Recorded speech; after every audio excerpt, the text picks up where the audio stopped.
आदाब नाजरीन, मैं हूं अरशद नदीम और आप देख रहे हैं सियासी तकदीर यूट्यूब चैनल।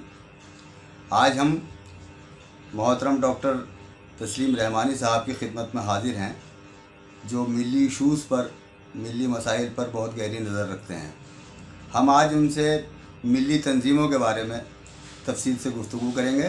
डॉक्टर साहब, सियासी तकदीर से गुफ्तगू करने के लिए आपका शुक्रिया, आपका इस्तकबाल। बहुत बहुत शुक्रिया, आपका भी इस्तकबाल है। डॉक्टर साहब, आप हिंदुस्तान की तमाम मिली और समाजी तंजीमों से गहरी वाक़फ़ियत रखते हैं, जैसा कि मुझे मालूम है। जनूबी हिंद में जो तंजीमें काम कर रही हैं और जो शुमाली हिंद में काम कर रही हैं, वो सबसे आप क्या की गहरी वाक़फ़ियत है। सवाल ये है कि यहाँ शुमाली हिंदुस्तान में बेशुमार मिली तंजीमें मौजूद हैं और उसका कौम पर असर नहीं हो रहा। हालांकि सब काम कर रही हैं अपने अपने दायरे में, लेकिन उस पर कौम का कोई बहुत ज़्यादा असर नहीं है। ऐसा क्यों? देखिए, पहली बात तो ये कि बेशुमार मिली तंजीमें हों, इस पे मुझे शुबा है। तंजीमें तो मुल्क में लाखों हैं, मिली भी, गैर मिली भी, समाजी, सियासी, उस नुक्ता नज़र से देखें तो लाखों हैं। लेकिन मुल्कगीर हैसियत की कैडर बेस्ड ऑर्गेनाइजेशन, या जो जिनको हम कहें कि तमाम मुल्क पे जो अपना असर रखती हैं जी, वो तंजीमें बहुत कम हैं। ज़्यादा से ज़्यादा आप अगर गिनेंगे तो 4-5 तंजीमें इस किस्म की मिलेंगी, या कुछ मसलकी तंजीमें हैं, जैसे जमात अहले हदीस है, तो जिसका एक बड़ी पहुँच पूरे मुल्क के अहले हदीस हजरात पे है। कुछ शिया हजरात की तंजीमें हैं जो मसलकी हैं। एक मुश्तरका तंजीम कही जाती है हमारी जो है, वो all India Muslim personal law board है। उसके अलावा जो मिली तंजीमें एज सच हैं, वो या तो जमीयत उलमा है जो 2 ग्रुप में तकसीम हो चुकी, या जमात इस्लामी है, या फिर एक ऑल इंडिया मुस्लिम मजलिस मुशावरत है। इसके अलावा तो कोई ऐसी तंजीम दिखाई नहीं देती जो एक्टिवली पूरे मुल्क पे मुतासिर कुन हैसियत रखती हो। तो ये 20, 25, 30 जितने भी करोड़ मुसलमान हैं, सरकार 20 करोड़ के करीब मानती है, मुसलमान 30 करोड़ के करीब मानते हैं, बहरहाल जितने भी हैं, उन सब के लिए ये तंजीमें मैं समझता हूँ कि बहुत कम हैं। तो इसलिए बेशुमार तंजीमें तो मुल्क में अभी तक भी नहीं है। दूसरी बात ये कि असर पजीरी अगर ये 4-5 तंजीमें भी हैं, तो इस पे आप कह सकते हैं कि मिल्लत का इत्तेहाद तो है। अगर सिर्फ 4-5 ही तंजीमें हैं और वही मुल्कगीर हैसियत रखती हैं और मुसलमान उन्हीं को अपनी तंजीमें मानते हैं, तो फिर तो जो दावा हम करते हैं कि मुसलमानों में इत्तेहाद नहीं है, वो दावा गलत हो जाता है। इसलिए कि 2 नुमाइंदा तंजीमें, जमीयत उलमा के दोनों ग्रुप और जमात इस्लामी, आमतौर पर एक दूसरे के साथ बैठते हैं, उमूर पे तबादला ख्याल भी करते हैं, लाए अमल भी बनाते हैं। पर्सनल लॉ बोर्ड में भी ये दोनों तंजीमें मौजूद हैं, तो वो भी मशवरों में सबने शरीक रहते हैं। और कैसा इत्तेहाद मुसलमानों को चाहिए? मुसलमानों का इत्तेहाद भी है।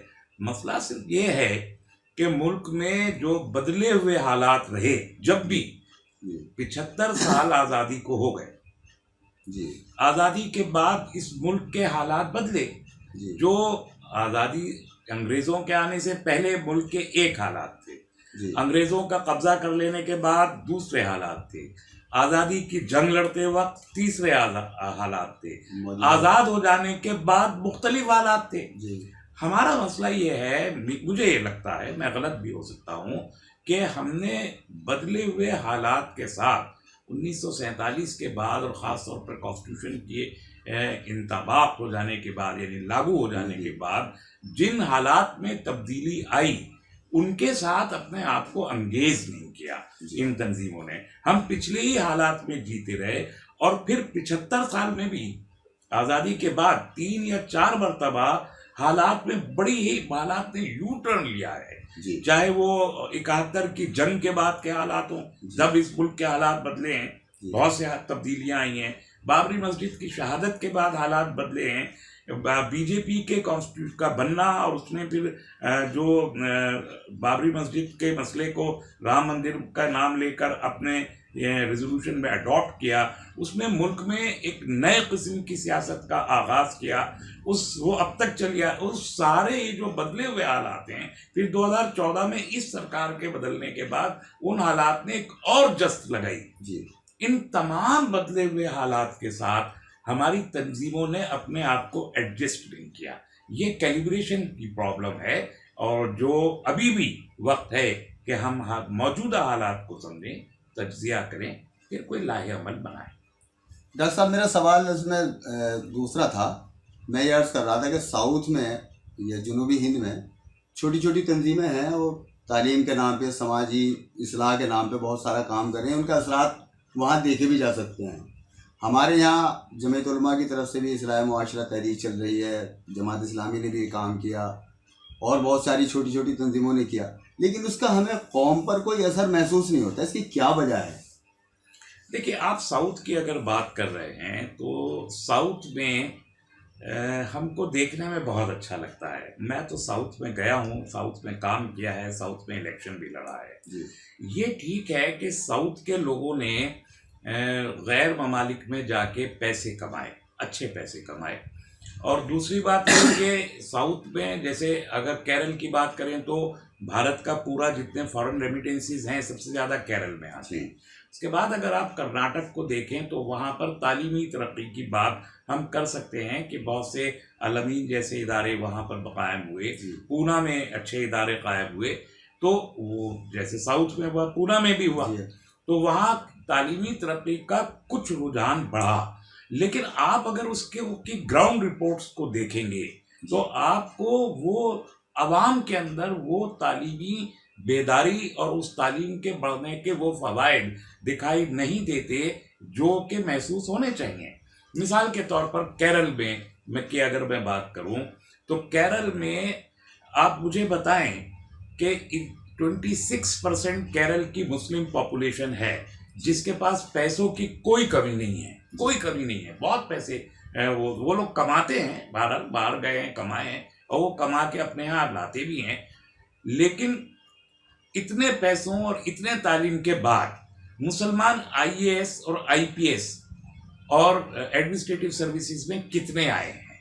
ये बात मैंने इलेक्शन के दौरान केरल में मल्लापुरम में खड़े होकर कही है कि मुझे गिनवाएं कि आपके पास कितने एडमिनिस्ट्रेटिव ऑफिसर आपने पुलिस में दिए हैं, आईएफएस कितने दिए, नहीं दिए। तो फिर हम किस तालीम की बात कर रहे हैं? डॉक्टर इंजीनियर तो बहुत हैं। मैं डॉक्टर से इंजीनियर भी केरल में से जो निकले हैं, देखिए मल्लापुरम इस वक्त जो है हिंदुस्तान के 10 बड़े जिलों में से एक जिला है। 57 लाख की तकरीबन पॉपुलेशन है मल्लापुरम की, विद इन 10 जो लार्जेस्ट डिस्ट्रिक्ट है उनमें से एक है। दुनिया का सबसे ज्यादा अर्बनाइजिंग डिस्ट्रिक्ट मल्लापुरम कहलाता है। 70% के करीब मुस्लिम पॉपुलेशन है। वहां पर एक अलीगढ़ मुस्लिम यूनिवर्सिटी का कैंपस खुला, सेंटर खुला।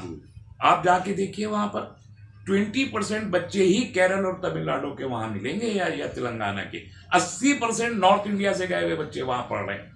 तो जिस तालीम की हम बात कर रहे हैं वो तालीम अभी आप यहाँ यहीं आपने साउथ ब्लॉक में, नॉर्थ ब्लॉक में चले जाइए तो chief secretary, under secretary, secretary, इस लेवल के ज्यादातर अफसर आपको साउथ इंडिया से मिलेंगे। ये उनमें से कोई मुसलमान नहीं है जी।